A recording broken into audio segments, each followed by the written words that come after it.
Hey guys, Mr. Cheese Gaming here, and welcome back to more of Let's Play Majora's Mask. Last time, we went through the introduction segment. We got turned into a Deco Scrub by an imp named the Skull Kid, and we've been who has also apparently stolen a mask from the Happy Mask salesman from Hyrule. So, we're gonna do two things. Hopefully find a way to turn back into a Deco Scrub, as well as return the stolen mask to the salesman. But, we seem to enter an area that's not quite like Hyrule. So, we're just gonna go ahead and explore it. Tettle says that it would be a great idea to see the Great Fairy, so I'm gonna do just that. Also, if you notice at the bottom, and that dog will actually attack you. Did it fall into the water? It'd be hilarious if it actually did. Well, anyways, you'll actually look at the bottom. There's a kid running down there. He comes into importance much later in the game for a side quest. Now, if you look at the bottom... Hey! If you look at the bottom of the screen, we'll actually find a clock that's to keep track of the 3 days. As you can tell, this game has a 3-hour time limit. Each hour is actually 1 minute in real time. Anyways, if you go to this laundry pool over here, you'll find this small fairy that says, "Please hear my plea. The masked skull kid has broken me apart and scattered my pieces. Find a way to return me to the fairy fountain in North Clocktown." Yeah, if you go to the fairy fountain already, Tattle will actually scream in horror if you check out the pool in the center. They'll tell you, yeah, the Great Fairy has been shattered, so go find the missing piece. And this fairy will be located in 2 different locations. If it's daytime, it will be found here at the laundry pool. However, if it's nighttime, it would actually be found in East Clocktown. Right now, you can see that we're in South Clocktown. And I'm just gonna take a little detour to reach Eastern Clocktown, so I can show you exactly where the fairy would be if it's nighttime.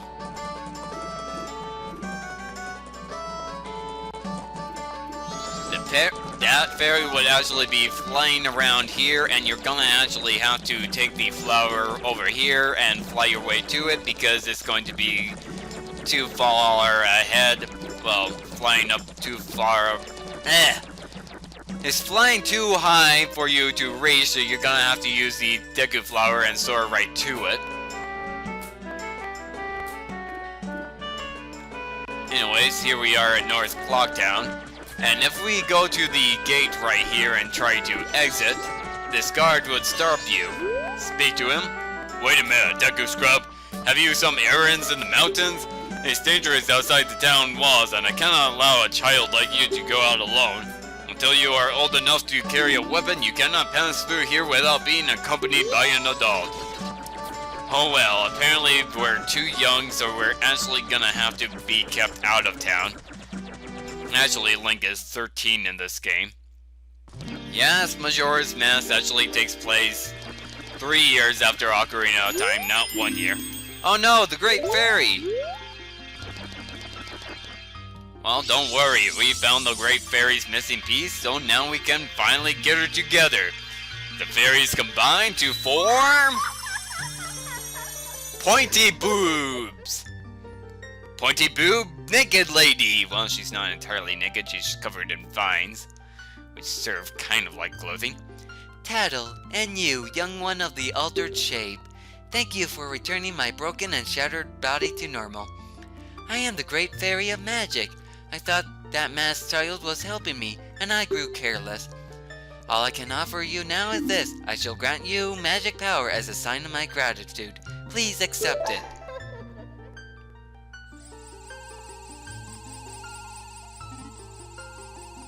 And we get a magic bar right underneath our health. And Link also gets dizzy. There were actually unused cutscenes in the Beta 64 version. Well, I am playing the Beta and 64 version.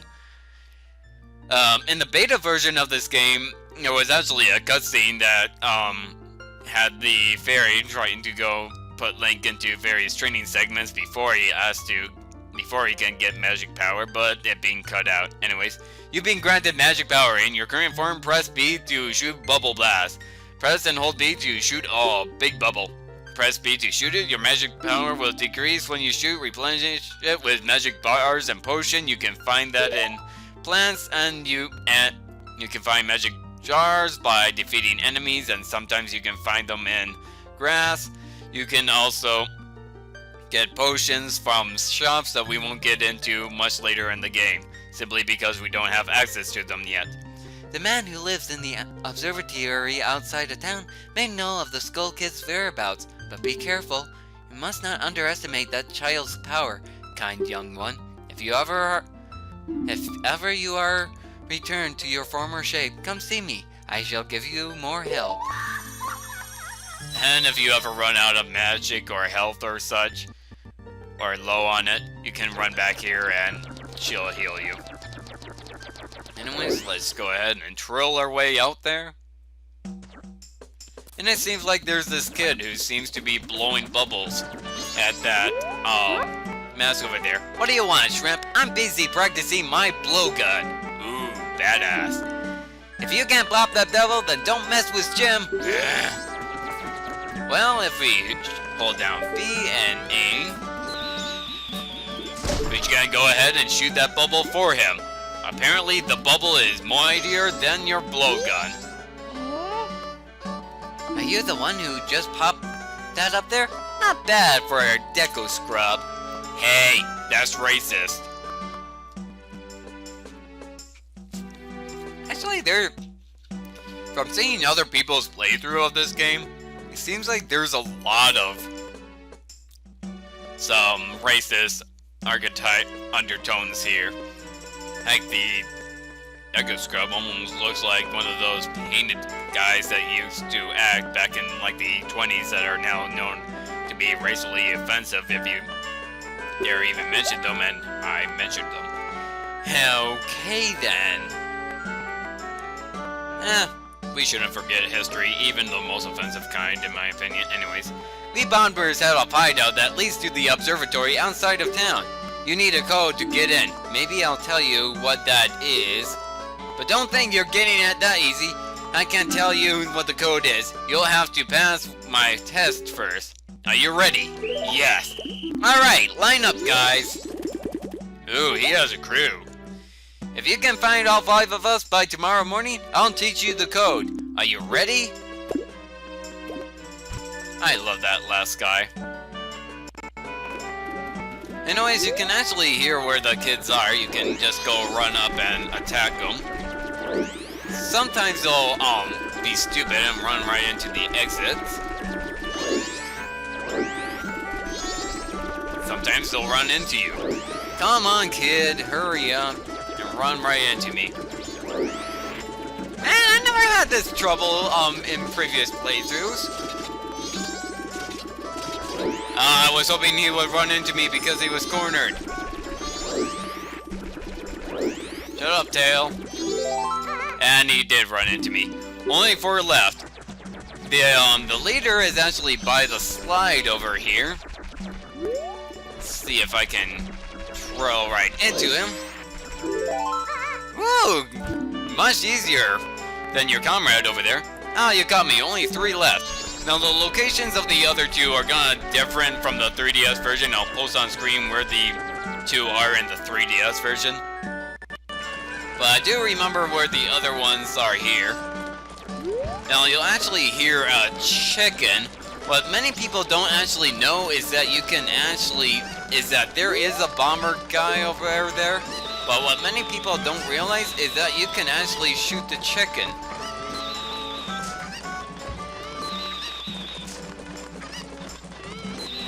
Let's see if I can actually do that. No, it's not worth it, but he'll basically use a chicken to fly down. Shooting the chicken doesn't really make it easier. But anyways, don't don't mean to hit the chicken. Actually, it's not a chicken, it's called Cuckoo. And he runs into me again. Only 2 left. Now, there's another guy up there. You can reach him by grabbing a stick of flour. Sometimes he'll actually fall down. But it's actually better to just go up on the roof.